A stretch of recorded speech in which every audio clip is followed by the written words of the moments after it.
Tengah hari dan salam sejahtera. Nama saya ialah Felicia Dorena dari kelas 5 Unggul. Saya bersekolah di SMK Buka Asir. Cita-cita saya ingin menjadi pakar keselamatan sistem komputer dan hobi saya ialah mencuba teknologi yang baharu.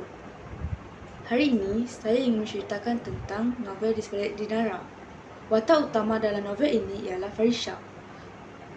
Farisha pakar dalam menguruskan sistem komputer. Farisha juga seorang yang bijak dalam menguruskan sistem komputer ini. Farisha ditugaskan untuk menggodam syarikat Dinara. Farisha ditugaskan untuk menggodam syarikat Dinara bagi menguji keselamatan mereka.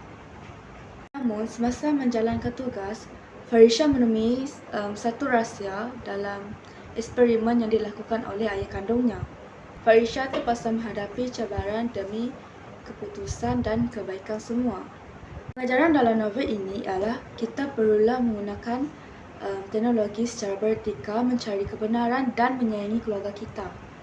Itu sahaja dari saya. Sekian, terima kasih.